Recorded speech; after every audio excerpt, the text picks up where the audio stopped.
¿Qué tal? ¿Cómo estáis? Vamos con el primero de los vídeos para complementar la formación de coaching local. Hablaremos un poquito de coaching, de inteligencia emocional y de comunicación. Y en un segundo vídeo, más de la parte de programación neurolingüística o PNL.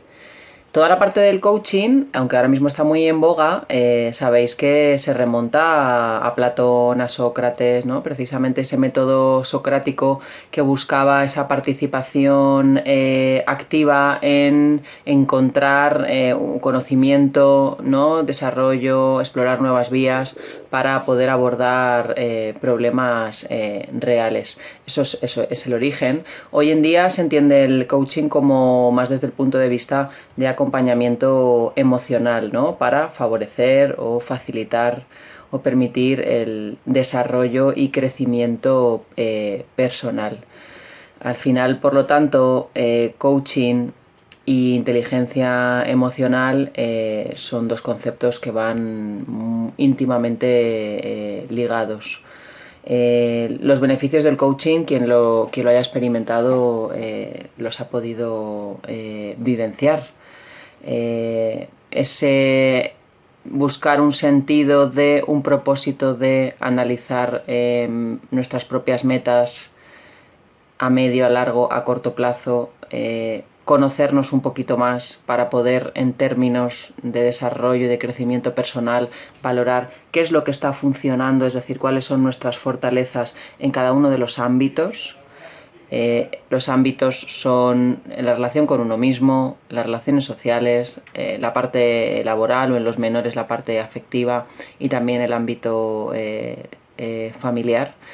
Poder, insisto, detectar cuáles son las cuestiones en cada uno de estos cuatro ámbitos que funcionan, que son nuestras fortalezas, y también tomar conciencia y analizar y detectar cuáles son los aspectos que nos gustaría cambiar o que fuesen diferentes o modificar, y tener un poco un plan de acción en términos de asertividad, de seguridad en uno mismo, de resiliencia, para poder conocerse un poco más y trabajar en nuestros pensamientos y, en consecuencia, tener un margen de influencia en nuestros patrones de reacción o en nuestra conducta, o al fin y al cabo lo que hacemos, ¿no?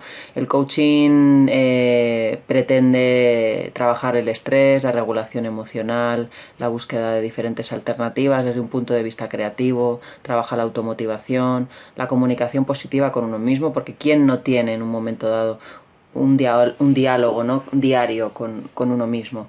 Quien no lo tenga posiblemente está muy vacío de contenido, o hay algunas cuestiones o algunas capas, ¿no? en ese nivel consciente e inconsciente de la persona a las que no quiere llegar, ¿no? Porque todos tenemos un diálogo con nosotros mismos, o nos comunicamos no solo con el exterior, sino también con nosotros.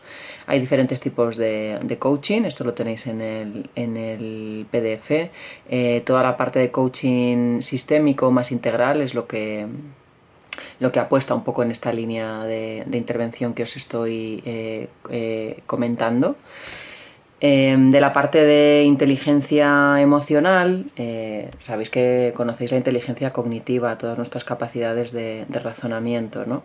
De hecho, cuando los psicólogos queremos hacer una evaluación para saber si un menor o un adulto es altas capacidades, uno de los criterios diagnósticos no es solo que tenga un CI, es decir, una capacidad cognitiva muy por encima de la media, sino que también debe acompañar que a nivel emocional tenga ciertas competencias de regulación y de detección y gestión de sus propias emociones. Aquí entra en juego toda la parte de inteligencia emocional, que actualmente sabéis que es motivo de estudio, ¿no? en un montón de ámbitos, en educación, ¿no? sobre todo en el mundo laboral, muchísimo también, en la parte familiar, para trabajar toda la parte de comunicación.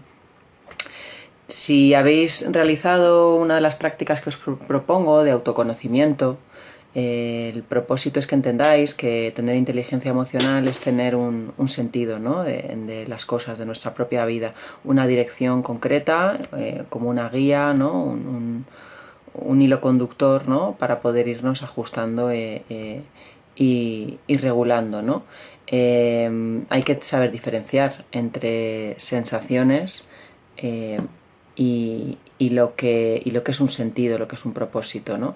Una cena con amigos es una sensación, un planificar un viaje, un día de un viaje, utilizar las redes sociales, un masaje, una canción, ¿no? O algún hobby que nos guste, desempeñarlo durante un tiempo determinado. Eso es necesario, de hecho tiene que haber ese espacio o intentar crear ese espacio si no lo hay a diario o varias veces por semana, pero no se nos puede, no podemos utilizar un uso abusivo de todo ese tipo de sensaciones que al final tapan o ocultan o sustituyen el que estemos también con el foco de atención en cuál es el verdadero sentido de nuestra vida. En el tema de inteligencia emocional os hablo mucho de esta conexión tan íntima que hay entre el cerebro, cómo funciona nuestro sistema nervioso central y nuestras emociones, ¿no? Todo el sistema límbico al final es el que regula el procesamiento emocional. Hay una red de neuronas, ¿no? Que a través de la liberación de neurotransmisores, a través de la sinapsis, tanto en el hipotálamo como en el hipocampo, se liberan todos esos neurotransmisores necesarios para sentir y para detectar y actuar respecto a todo el abanico de emociones que conocemos, ¿no? Tristeza, enfado, calma, ilusión, rabia, ira, alegría, miedo, terror, culpa, remordimiento, frustración, ¿no? Es un abanico muy amplio. Dentro del cerebro, la amígdala también forma parte de este proceso, ¿no? Y dentro del sistema límbico está vinculada a esa respuesta emocional en situaciones determinadas, ¿no? Lo que es ser más reflexivo o ser más impulsivo. Os he dejado varios vídeos, uno de ellos de una psiquiatra que seguro que conocéis, y si no la conocéis os animo a seguirla, que se llama Marian Rojas Estapé, que no solo trabaja a nivel del uso que le damos a nuestro cerebro y a trabajar nuestras cogniciones y desde el punto de vista farmacológico, sino que trabaja mucho toda la parte de emociones, ¿no? Cómo regulamos las emociones con uno mismo y con los demás. Tenemos un segundo cerebro también que conoceréis, que es el intestino bueno, sobre todo el estómago, ¿no? ¿Cuántas personas conocéis que tengan alguna dificultad de ansiedad y su manera de somatizar es a través de dificultades digestivas, ¿no? Esa microbiota tan importante que hay que cuidar está muy relacionada con nuestras emociones, ¿no? Hay un complejo sistema arriba-abajo, abajo-arriba, entre el cerebro, intestino, cerebro, para regular toda la parte de ansiedad, estrés y en consecuencia interiorizar esas emociones, ¿no? Fijaros que el 90% de la serotonina corporal que segregamos se encuentra en la zona abdominal, no se encuentra en el cerebro, se encuentra en la parte del estómago, ¿no? Y la serotonina es el neurotransmisor que está más implicado en toda la parte de emociones y toda la parte del sueño. El sueño es descanso y la cantidad de descanso que tenemos o cómo planificamos o regulamos nuestro descanso tiene mucho que ver con cómo nos sentimos y cómo respondemos o regulamos determinados estados anímicos. La gastroenterología es una ciencia que postula esa íntima conexión, ¿no? Entre los trastornos digestivos y la ansiedad. Hay una parte que es la psique y otra parte que es la parte somática. Pues la psique normalmente inicia un malestar, pero es la parte somática en nuestro cuerpo la que lo hace visible en forma de dolores de cabeza, dolores de garganta, con toda la parte del estómago, malas digestiones, reflujo, colon irritable, diarrea, estreñimiento. Muchas veces es una somatización, la causa está en el estado emocional y anímico de la persona.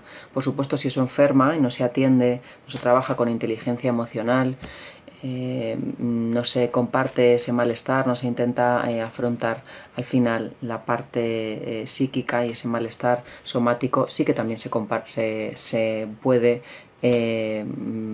producir, se puede, recrear o continuar en un malestar con una evidencia física y con enfermedades de etiología más orgánica, ¿no? Toda la parte de cánceres, infecciones, al final está todo muy unido, ¿no? La parte de la psique y la parte somática. La inteligencia emocional es la que nos permite desarrollarnos de mejor forma en cada uno de nuestros ámbitos, que os decía que estos ámbitos es la relación con uno mismo, la relación con los demás o el ámbito social, el ámbito laboral o el ámbito académico en el caso de los menores y el ámbito familiar. De tal manera que conocer, aceptar y gestionar cada una de las emociones que tienen lugar en estos ámbitos sin rehuir de ellas y sin negarlas, pues al final lleva a evitar procesos emocionales complicados, ¿no? O inundaciones emocionales o malestar anímico que muchas veces vamos cubriendo hasta que decidimos, cubriendo y tapando, fundamentalmente hasta que decidimos o hacer una consulta o ponernos manos a la obra con inteligencia emocional, bien con coaching, bien con psicología o bien con nuestro propio entorno o de forma a través del autoconocimiento, poner atención, ¿no? Cuando algo no va bien nos podemos preocupar o nos podemos ocupar. La preocupación aparece en primera instancia, pero si nos quedamos solo en ese nivel y solo nos preocupamos, nuestro cerebro y nuestras acciones y nuestros pensamientos no se ocupa de forma funcional, ¿no? Para avanzar. Entonces, la preocupación forma parte de la vida de todos, pero no solo nos tenemos que preocupar, sino que nos tenemos que ocupar de lo que está pasando. ¿Cómo? Pues bueno, en términos de postular objetivos, de identificar qué necesito. Hay una frase mágica que yo siempre os digo, a veces resuelve muchas cuestiones y es pararse a pensar qué necesito, ¿no? O preguntarle a la otra persona que está en un mal momento o está bloqueado o no se deja ayudar, no quiere recibir ayuda. Piensa qué necesitas, ¿no? Céntrate en esta cuestión y a lo mejor tu entorno puede ayudarte para cubrir esas necesidades, o tienes que aceptar que hay alguna necesidad que no se puede cubrir, o tienes que redefinir los términos en los que estás pensando en relación a qué es lo que te hace falta, qué es lo que necesitas. Creo que fue ayer, os dejé en el foro de noticias un PDF muy completo sobre el libro de inteligencia emocional en el ámbito del trabajo de Daniel Goleman, uno de los autores más prestigiosos en este campo. Os animo a que lo reviséis, que lo leáis y que detectéis emocionalmente qué tipo de compañero de trabajo sois, qué rol desempeñáis con vuestras funciones laborales y valorar qué efecto produce en vuestros proyectos de trabajo y también en el trabajo en equipos si os coordináis con más personas, ¿no? Al final, en el ámbito laboral o en cómo estemos en el trabajo, influye mucho el hecho de cómo estamos en el ámbito personal y cómo estamos, ¿no? Anímicamente. Eso es innegable, ¿no? Entonces, pero también tenemos que hacer una mirada dentro de, ¿no? Un trabajo de introspección que llamamos los psicólogos, para revisar dentro de nosotros cómo estamos actuando, qué estamos pensando y en consecuencia cómo nos sentimos respecto a nuestro ámbito laboral, ¿no? Si el estado anímico en el trabajo es bueno, pues como intuiréis, el nivel de valoración es muy satisfactorio, aumenta la productividad, hay más escucha activa. Si tiene que ver con temas de venta o marketing, todo este campo mejora. Las situaciones difíciles que tienen que llegar y están ahí en el trabajo por algo y se debe de aprender por ellas, se solventan un poco mejor, se saca mayor aprendizaje, empatizamos más, ¿no? Y combinamos mejor nuestra función laboral con nuestro razonamiento y con nuestras emociones. En el tema 1 os hablo de estrategias de regulación emocional, os propongo una dinámica de autoconocimiento, hablamos de automotivación, ¿no? Cuando uno se quiere motivar, quiere por ejemplo empezar a hacer gimnasia, que esto suele, o cuidarse un poco más la alimentación, que suele pasar mucho o en junio, perdón, o en enero o en septiembre normalmente, o a principios de año o a principios de año, pero escolar, ¿no? O trimestral, normalmente tenemos muchos propósitos, ¿no? Pero para tener la motivación de llevarlos a cabo, hay que tener en cuenta el estado anímico de la persona, la energía que necesitamos y el plan de acción, ¿no? en consecuencia. Y los factores internos y externos que pueden facilitar o interferir en que yo tenga o no tenga más motivación, ¿no? Esto de la procrastinación, ¿no? Si lo tienes que hacer, hazlo aunque no te apetezca absolutamente nada en esa persona. Apostar por crear cambios, ¿no? Y hábitos. Si solo hacemos lo que siempre hacemos, solo conseguiremos lo que ya hemos conseguido, no conseguiremos nada nuevo. Hablamos un poquito en este tema de establecimiento de metas también, de autoconfianza. Al final la autoconfianza es un pilar en sí mismo de una buena autoestima, ¿no? Con lo que nos vamos nutriendo y con lo que nos vamos menguando a lo largo de nuestra vida, ¿no? El control de los pensamientos, el control cognitivo de las propias conjeturas sobre nosotros mismos, sobre el pasado, la huella que nos deja, el presente, el aquí y el ahora, o a nivel de expectativa, pensamientos a futuro, ¿no? También en el PDF hablamos de cómo exigirse menos, cómo trabajar esa autoexigencia en términos más saludables y productivos, pero no hasta el punto de llegar a colapsar a la persona. Como reconocer un poco las inseguridades, ¿no? De uno mismo, que esto cuesta mucho, hay muchas resistencias a ver cuál es el origen de nuestras inseguridades, ¿no? ¿Dónde están nuestros miedos? ¿Dónde se sitúan? ¿De qué parten? ¿Cómo los he ido tapando? ¿O cómo los he ido mirando? ¿Cómo los he ido... cómo me ha ido acompañando a lo largo de mi vida ese miedo? ¿Qué he hecho al respecto? ¿Qué personas hay asociadas a esos miedos, ¿no? Hablamos también en este tema de resiliencia. Resiliencia es el opuesto de indefensión aprendida.